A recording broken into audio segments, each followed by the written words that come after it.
Episode 2 की शुरुआत में हम देखते हैं कि सू कपड़ा पहन के बाहर आ चुका होता है और सू की माँ बोलती है कि अपना शोल्डर नीचे करके चलो और हाथ सीधे करो। और सू के पापा बोलते हैं कि तुम बहुत प्राउडली फील करना, वहाँ जाकर बहुत अच्छे से रहना। उसके बाद सू चिढ़ते हुए बोलता है कि आप दोनों कुछ ज़्यादा ही बोल रहे हैं, मेरे को कुछ ज़्यादा ही आप लोग टीच कर रहे हैं।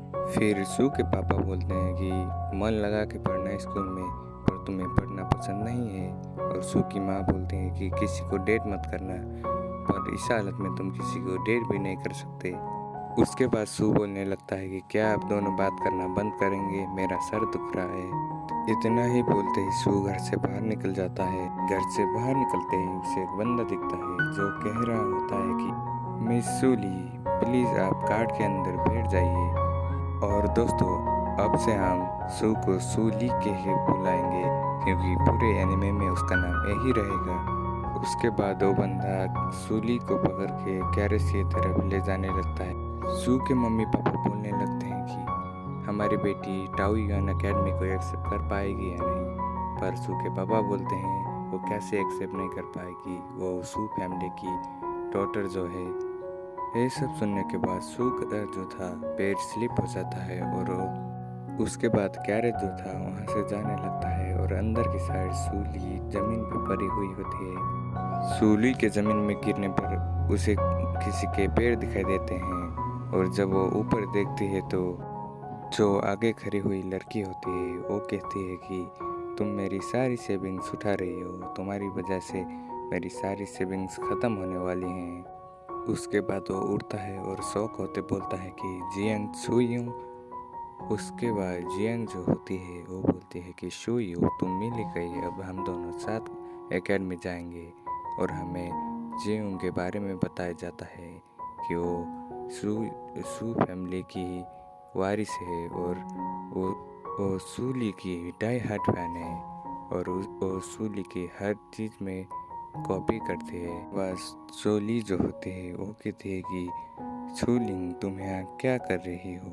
उसके बाद छूलिंग जो होती है वो बोलती है कि ये लीची के नक्शे कदम पे चलना है, हमें यहाँ पर लीची का मतलब नहीं बताया जाता। जैसे ही वो लोग वहाँ पहुँचते हैं तो प्रिंसिपल उनका वेलकम करता है एकेडमी में। ये सब देखने के बाद सूली बोलती है कि ये बहुत मुश्किल है समझना अमीर लोगों की दुनिया को। सूली ऐसा इसलिए बोल रही थी क्योंकि कुछ देर पहले उसने पूछा था कि तुम्हारे वैसे मार्क्स के कारण तुम्हें कैसे एकेडमी में एडमिशन मिल गया।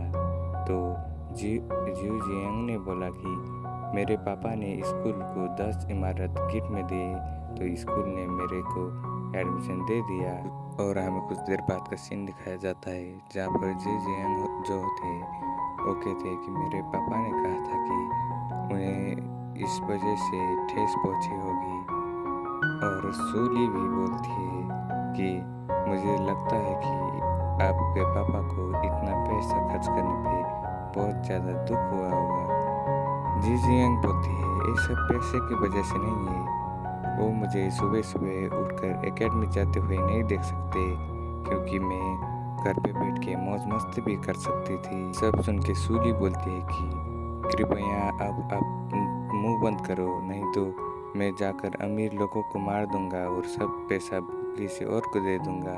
ये सब सुन के जो जी जियांग थी वो हंसने लगती है। थोड़ी देर बाद जी जियांग बोलती है कि आप एकेडमी क्यों जा रही हैं लीची। यहाँ पर हमें लीची का मतलब भी पता चल जाता है और हमारी सूली जो थी वो कहती है कि इस बारे में वो बात करना नहीं चाहती। थोड़ी देर बाद सूली उठती है और इधर उधर देखने लगती है। हमारी सूली जो होती है वो धीरे से जी जियांग के कान में विस्पर करती है।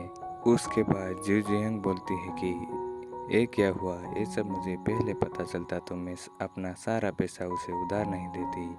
और उसके बाद हमारा कैरेक्टर सूली जो होता है वो बोलता है कि ये सब तुम्हारी भी गलती है, तुम्हें सारा पैसा नहीं देना चाहिए था और ध्यान रखना चाहिए था सब बातों का। ये सब सुनने के बाद और समझने के बाद जी जियांग जो कि बोलती है कि मुझे उसके साथ जाना चाहिए था। ये सुन के सूली बोलता है कि क्या जी जियांग बोलने लगती है कि लीची जो है वो मेरी आइडल है, एकेडमी में जाने का क्या फ़ायदा, एक सुंदर गोरे लड़के के साथ समुद्र में सर्फिंग करना ही तो जीवन है। जी जियांग जाते हुए बोलती है कि अब जाकर मैं अपने पापा को कहूँगी कि मेरे लिए एक बोट खरीदे और मैं लीची को ढूंढने के लिए समुद्र में जाऊँगी। ये सुन के सूली जो था वो कहता है कि रुको, क्या तुम्हें पता है कि मेरी बहन कहाँ है? इस बात को सुन के जीजियांग जो थी वो रुक जाती है। ये सब सुन के जीजियांग कहती है कि हाँ मुझे पता है वो समुद्र में है। और ये सब सुन के सूली जो थी वो कहने लगती है तुम क्या बेवकूफ़ हो, तुम्हें पता नहीं क्या समुद्र कितना बड़ा होता है। अगर तुम समुद्र में यूं ही जाओगी तो तुम किसी मछली का खाना बन जाओगी। यहीं पर जो था एपिसोड 2 भी ख़त्म हो जाता है। आपसे मिलेंगे अगले एपिसोड में, तब तक के लिए लाइक शेयर सब्सक्राइब ज़रूर कर देना। तो मिलते हैं अगले एपिसोड में। Sign out.